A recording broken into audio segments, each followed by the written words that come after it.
International team. International team. International. Okay, my people. The clouds are clearing. This yam where you see now, this yam now for Rufai. Rufai where they work for Arise TV. This yam now you get them. I brought it for him. I want to send it to him. Rufai made me proud. He made me proud. But before we talk about Rufai, you know Rufai interview, some people came, they said they are coming for Tinubu. Rufai now gave it to them. Hot. Ta. Some people were shaking. Say, ah. But before I go, let us play Fela. That Fela song. International team. International team. International team. Hey. Man, not to play the song. Now Fela talk, I say, ITT, International Thief. I don't know who be International Thief. Wait, my Legaria won't come out. You know, any day you see me on red, it means there is danger. I don't come out with red until there is danger. Today, dangerous things happened. So, Jubrin went to Arise TV to promote Tinubu. Say Jagaban. Everybody, Jagaban. He went to promote. What he didn't know is that those men, you see Ruben Abati, you see Rufai, you see Shem, down where they work for channels. Don't try them. Oh. If you not say you get skeleton in your cupboard, don't go to them. Oh. Go and ask Fanika Ede. When Shem interviewed him, he gave him goes. Fanika Ede got angry and said, if you don't want me, go. Ojus Okalu went there. Rufai asked him, see the video now. Rufai asked him about corruption. Ojus Okalu said, if you can't want or you don't want me to talk this, let me go. You don't play with this man. So I want to thank Rufai. This yam is for him. He should send someone to come and collect this yam. You know, the problem that brought Buhari, one of the way Buhari came was to avoid media. Because the kind of question they asked him during his campaign was, they used to ask him, do you like pick milk or 3 Crown? He will say, pick milk. They will ask him, do you like potato with salt? Or he will say.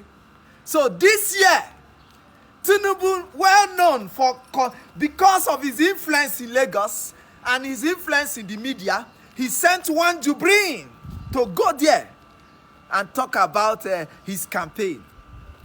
What he didn't know is that you see that Arise TV panel. If you go there and come out alive, you thank your God. He now went there. They asked a simple question. How did Tinubu make his money? Because some of us, they find our money. Nigeria, they find money. Money where we don't make Nigeria since oil boom reach today is nowhere to be found. You know, say some time ago, they saw money in Lagos. They'll say they'll see money for Sokaway. They don't know who get them. They see for Osborne Tower. They don't know who get them. Money full everywhere. So Nigeria is looking for our money. Up till today, Nigeria still they find our money. We still they find them. We don't know who collect them. So then we now ask and say, how did Tinubu make his money? The man went into coma.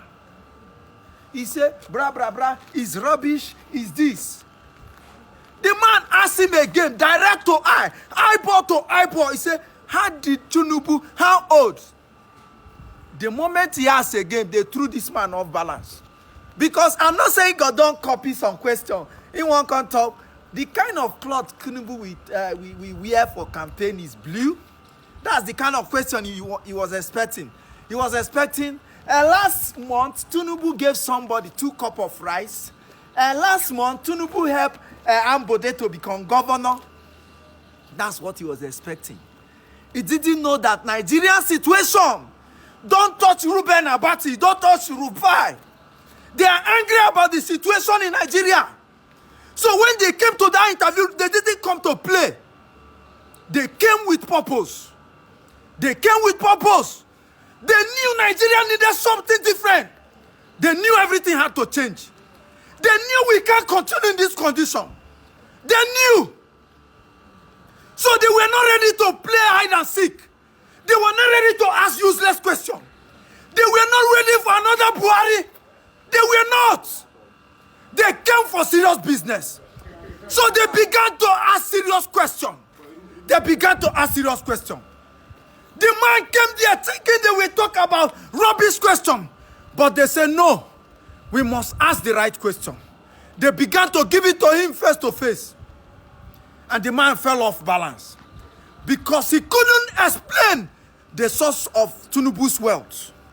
Tinubu once boasted that he was richer than Osun State. The simple question is, how did you make your money? He couldn't explain. Tinubu is renowned to own the whole of Lagos. How? That is the only question. But I would like to know, how did he make his wealth? How did he make this so much very big wealth that he can afford a bullion van prior to an election in his home? That's a staggering, colossal amount of wealth. How did that wealth come about? Because I think if I check his resume, the last thing I saw was accountant with Mobile. You know, what business does he do? He's been in government for a while. How did he make that wealth? That's one. Two, there's been discrepancies about his age. I ask you, how old is he? Well, let me tell you, you see, these two questions you've just posed, it's part of what I have answered earlier. I think at this point that we've gotten to, our emphasis should be on the pedigree of this candidate, what he has demonstrated that he has done, what he has achieved, how he has changed the revenue of Lagos State, how he has put a long-term plan to implement infrastructure. How he has ensured that he instilled discipline. Honorable Jibril. How much people that he has built. Honorable Jibril. These are the focus that we should concentrate on. Honorable Jibril. Because most of these political issues that we keep raising front and back will not solve the problem.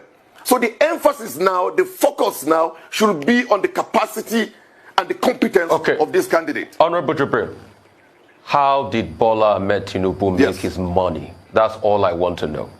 You can tell me what we can focus on. We'll talk about it in the manifesto. How did Bola Tinubu make so much money that he had a bullion van in his home on election day?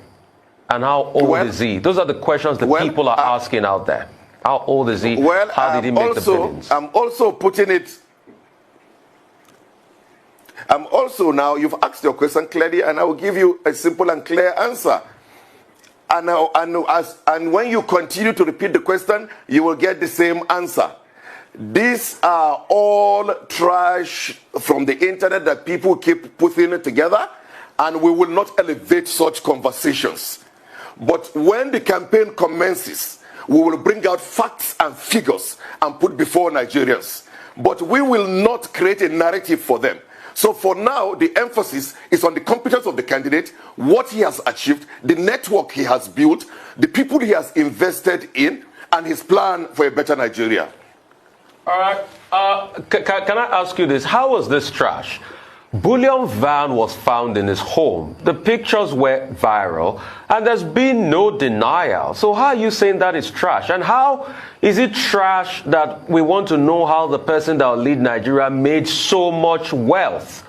You know, and also the declaration of being richer than Osun State. So that's not trash.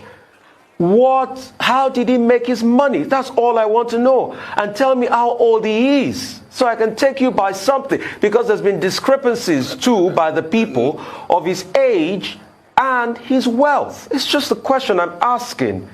Please. And the Rufai is just an answer that I'm giving you as well. You see.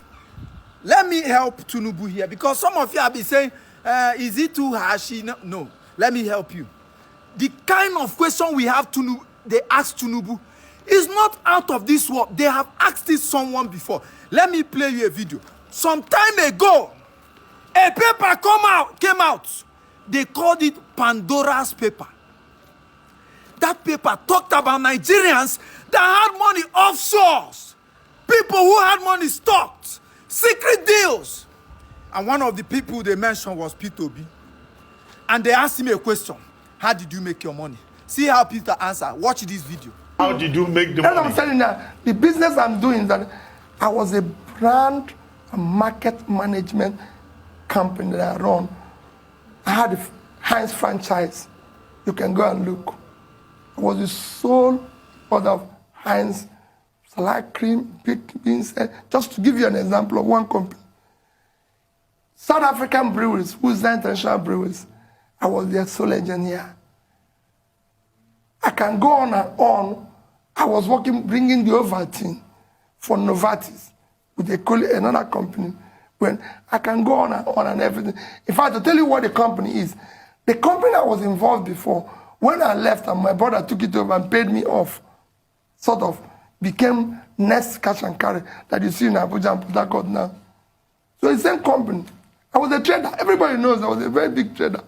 Even chairman will tell you. Chairman knew I used to import wine and used to send him champagne. He will tell you that when he was in Surrey, when all of us were still at the struggling stage. So I had a viable business, but went into banking. So if the person wants to know, I was sitting on board of 3 banks, could be chairman of one before I became governor. So that is also a business. So you have shares in those banks too? Major shares. Major shares in those banks? Yes. This is it. This same question is the question they threw to Tinubu. Tinubu could not answer. He could not answer the primary question. How did you make your money? He could not. How old are you? He could not. It became a jump question. It became rocket science. How did you make your money? This is the same Tinubu that want to take up the presidential position in Nigeria. When we are complaining of the present one, Tinubu want to take us from frying pan to fire. A simple question. He could not answer. Why? The source of his wealth is questionable. Tinubu cannot face the media. He cannot.